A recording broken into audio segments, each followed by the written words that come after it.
profoundly disappointed. Tonight, a bail hearing which may have set two sisters free is delayed to the new year. It's kind of concerning because some of the members aren't able to get what they need. A Yukon community grapples with a mental health crisis. All I want is water, clean water. And water protector Joy Braun has passed away at the age of 53.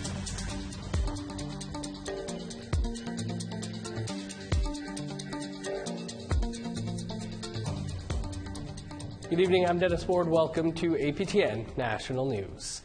Two Soto sisters will spend more time behind bars after a bail hearing set for the end of November is now being delayed until the new year. The move comes after the Saskatchewan Crown applied for a publication ban on the hearings of Odelia and Arissa Cuisance. The pair say they were wrongfully convicted of the 1994 murder of Joseph Dolph. APTN News and the sisters' lawyers, James Lockyer, opposed the ban. Now the hearing has been delayed to January 17th and 18th. Vice Chief Kim Bowden of the Congress of Aboriginal People says the news is crushing. I was profoundly disappointed. To me, it was like the Saskatchewan government, considering how close we are getting towards Christmas. I was hoping that they'd be home with their family. Odelia would see her kids and that. And the Saskatchewan government decided to send a lump of coal instead. The federal government is doing a poor job supporting First Nations dealing with emergencies caused by natural disasters. That's according to new numbers from a report by Canada's Auditor General that was released today. APTN's Fraser Needham has those details. Managing natural disasters like wildfires and floods is hard enough, but Auditor General Karen Hogan's latest report suggests money needs to be better spent to prepare for them.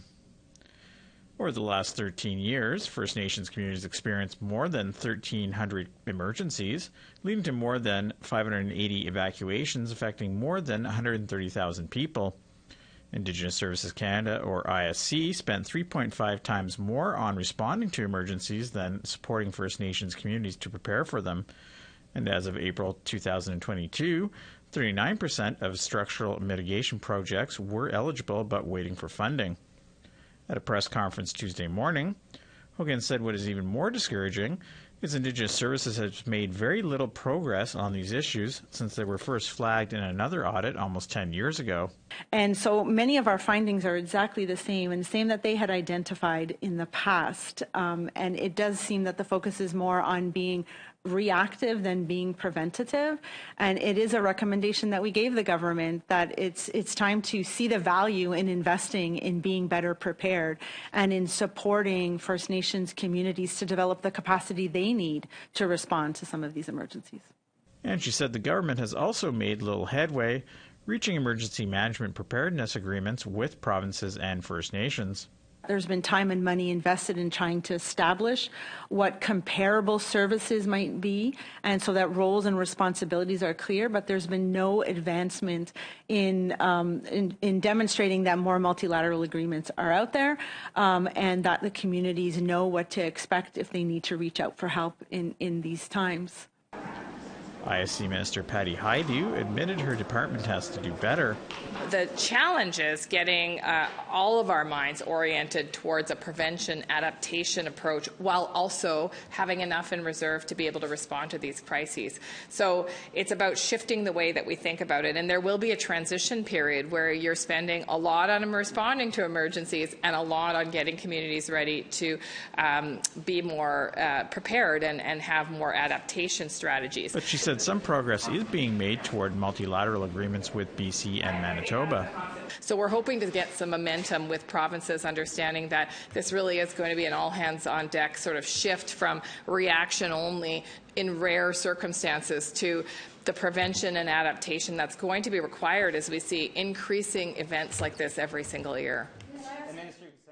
Fraser Needham, APTN National News, Ottawa. Still in Ottawa, a Senate committee is examining the federal government's constitutional and legal responsibilities to Indigenous peoples. Today's main witness was the Inuit Tapiriit Kanatami president, Natan Obed. He told the Senate there needs to be a better advocate for Indigenous peoples when their rights have been violated. He said historically, human rights tribunals have failed to provide specific direction. Obed pointed out how the First Nations Child Welfare Tribunal has been in a 15-year battle with the federal government to get justice for children. He suggested the creation of an Indigenous-specific human rights tribunal. You can see how challenging using the existing mechanisms for upholding Indigenous people's human rights can be in this country, and how there is a necessity for a simpler way, and a way that that governments and Indigenous peoples and jurisdictions can all support, so that decisions are decisions, and the implementation of those decisions is done in an orderly fashion that doesn't take decades to implement. Health Canada is officially declaring a national flu epidemic today as hospitals across the country feel the strain of multiple viruses.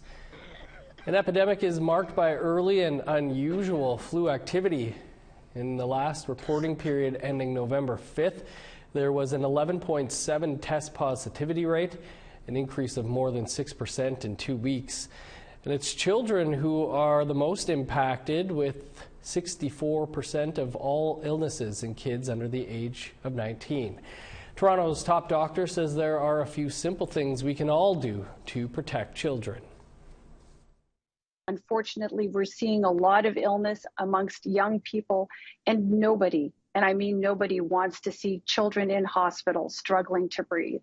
So what we can do together is, again, to use all of the tools. And let me be very clear. This means getting COVID boosters this fall if you haven't already done so. Getting your flu vaccine if you haven't already done so. Wearing your mask every time you're going into indoor settings. Yes, this includes schools. Yes, this includes childcare. Yes, this includes them all. And this map from Health Canada illustrates the areas with widespread flu activity in dark purple. Parts of southern Alberta, the entire top half of Saskatchewan, southern and eastern Ontario, and New Brunswick are all reporting surges in influenza cases. We want to hear how bad the flu is where you are. Here's how to continue the conversation. You can send your emails to news@aptn.ca or leave a comment on aptnnews.ca. You can also find us on Facebook, Twitter, Instagram, YouTube, and TikTok. Follow APTN News to join the conversation and see our latest stories. Mental health crises are widespread in Canada, what some communities are calling for after the break.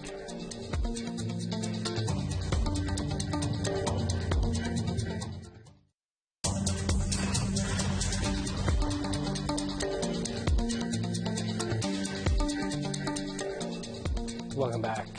First Nations leaders in Manitoba are calling on the federal government for support and resources to combat a drug crisis in God's Lake First Nation. Chief and Council of the Northern Community declared a state of emergency in early October. They say that the crisis has continued to escalate ever since. With a population of 1,500, 20 to 30% of residents are currently experiencing drug addictions. God's Lake Chief Hubert Wyatt says since the state of emergency has been declared over a month ago, there has been no action from the government. It's very rampant. It's causing a lot of problems in the community, a lot of stresses. Families are broken apart. People are getting sick. People are dying. Now is the time to act on this emergency. And I know a lot of First Nations are going through the same thing we are. And I pray for them, and I pray for our community. We need help. We can't have any more meetings. We need action now before we lose more people. Meanwhile, a rural community in the Yukon is struggling with the mental health and addictions crisis.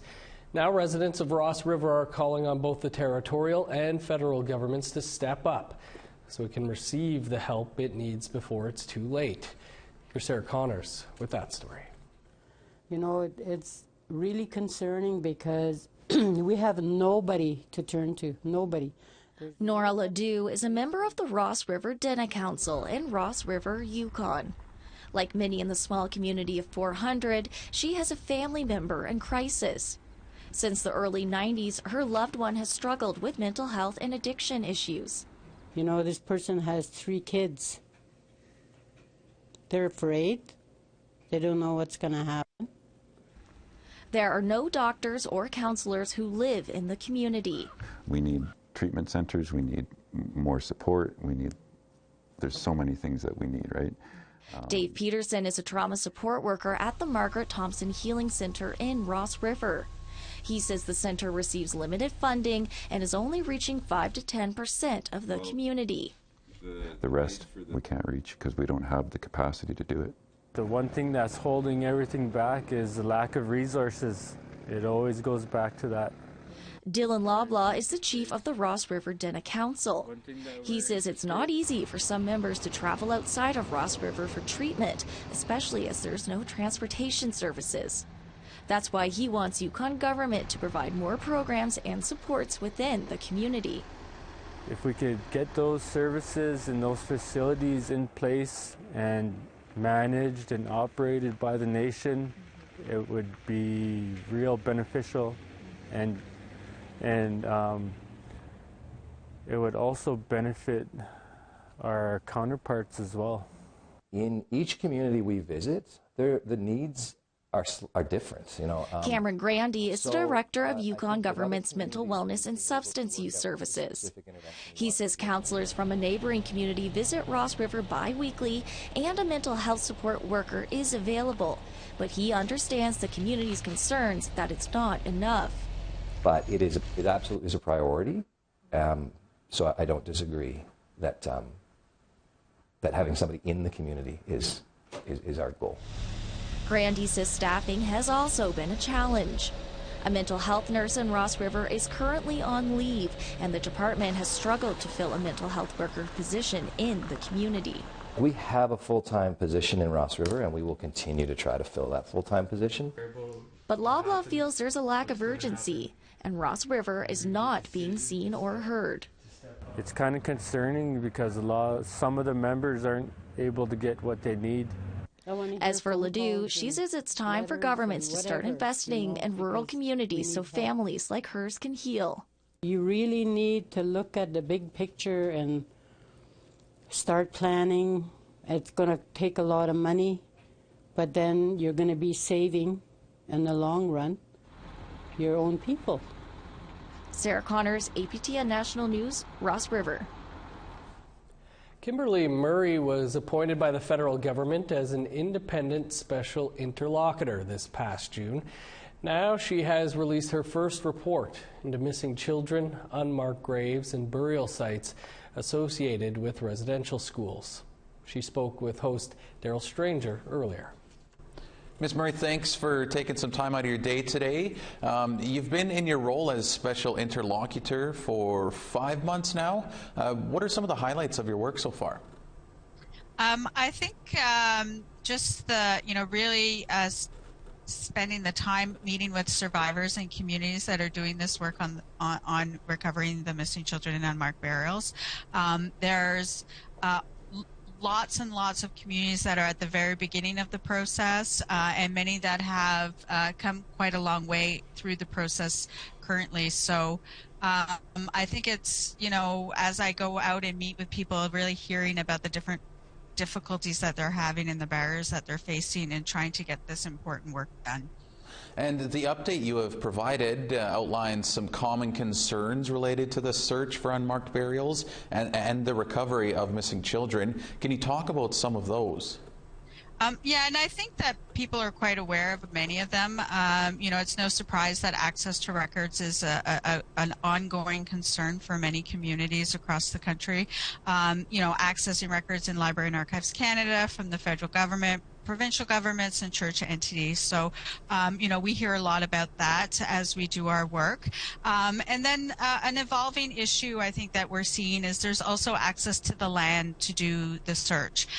So many of the grounds are now privately owned, not in the hands of First Nations or Inuit or Métis communities, and they're having to ask landowners to give them access to do the proper search of the grounds. So that's an evolving concern and issue that we're seeing arising across the country as work progresses. And lastly here, before we let you go, you have a 2-year mandate, and there are a number of upcoming national gatherings, including one here in Winnipeg, I believe, in 2 weeks' time or so. Is 2 years enough time to tackle the work that's ahead? I think that we can always say we need more time and money in any kind of these processes that get implemented by the Government of Canada, but we are going to get the job done within the mandate that's been provided to us. And these gatherings create the opportunity for me to speak to more people than if I was to go to each individual site specific in each community. So this is about bringing people together so I can hear from more people more efficiently in that way. And we're really focusing on some of the barriers and concerns that communities are sharing with us. And as you said, the one in Winnipeg is coming up, and we're focusing on community wellness and what the communities need to address the ambiguous loss that they're experiencing as we do this work of looking for the missing children. Well, we're going to have to leave it there, Ms. Murray, but we certainly appreciate you taking some time out of your day to update us on everything that's going on with your job. So thank you. Thank you. Now, before we step aside for one more quick break, here's a preview of a special In Focus that we will be bringing you tomorrow. Hey everyone, Daryl Stranger here, coming up on a little bit of a special edition of APTN In Focus. We're here at Camp Morningstar on the Hollow Water First Nation. We're going to be talking all things land-based education, why Camp Morningstar is here, a bit of the effect on trapping, and just how important this camp is to the community and to the youth. As you can see behind me, there's some youth here, how important that is to them as well. So that's coming up Wednesday on APTN In Focus.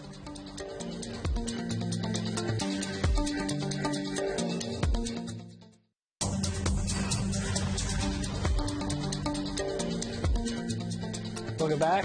Time now to take a look at our photo of the day. And Danielle Parody shared this picture of a pup-shaped cookie cutter. It was 3D printed by her uncle to resemble her dog Louie. Great shot. Thanks, Danny. If you have an interesting picture you want to share with us, send it to share@aptn.ca. Now let's take a look at tomorrow's weather forecast. Starting on the east coast, 7 with showers in Halifax, cloudy and +2 in Fredericton. -3 with snow in Kuujjuaq, 3 below in Nain. +1 and snow in Montreal, flurries and -6 in Chibougamau. -1 with snow in Sault Ste. Marie, snow and 0 in North Bay. Cloudy and 0 in Thunder Bay, flurries and -6 in Sioux Lookout. -7 for God's Lake and Thompson, 5 below and snow in Norway House. Snow at -7 in Winnipeg, -4 with snow for Dauphin. Snow and -4 in Regina, Saskatoon and North Battleford. -10 in Meadow Lake with snow and -9 in La Ronge with snow. In northern Alberta, 10 below in High Level, -1 with snow in Fort Chip. -1 with snow in Lethbridge, +4 and flurries in Edmonton. +8 in Vancouver, 10 above under the sun in Victoria. -4 with snow in Prince George, 3 below and snow in Smithers. -11 in Old Crow, 6 below for Whitehorse. 18 below in Yellowknife, -13 in Norman Wells. 10 below with snow for Sax Harbor and Pawlatuck. -14 with snow in Chesterfield and Baker Lake. -17 and snow in Resolute, 21 below in Arctic Bay.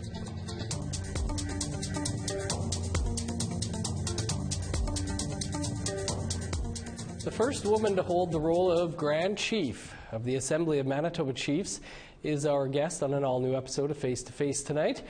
Kathy Merrick, a former chief of Pimachikamak Cree Nation in northern Manitoba, was elected by chiefs last month. Merrick takes over from the former Grand Chief who was ousted over allegations of sexual harassment. Merrick says she wants to bring a culture of healing to the AMC. That's something that we very need to work on as leaders in all our nations, as a matter of fact, and to be able to speak to those issues, to be able to bring healing into our work. And so nobody needs to be afraid, or nobody needs to feel that they're being looked down on or whatnot. So those are the things that I want to bring in. One of the first people to set up camp on the banks of the Cannonball River in Standing Rock has passed away. Joy Braun was the founder of the Ocheti Shakon camp at Standing Rock. Hers was one of the first lodges to go up and the last to come down. Braun set up camp in Standing Rock in April 2016, answering the call of LaDonna Brave Bull Allard, who passed away last year, to protest the Dakota Access Pipeline. The pipeline was set to cross the Missouri River in Standing Rock, North Dakota. The camp swelled to more than 10,000 people at one point, bringing together Indigenous peoples, non-Indigenous people, celebrities, and veterans from around the globe. Braun was a member of the Cheyenne River Sioux tribe and a water protector with the Indigenous Environmental Network. She passed away on Sunday at her home at the age of 53. 5 years ago today, we were with her near her home in Eagle Butte, South Dakota, shooting an episode of Face to Face.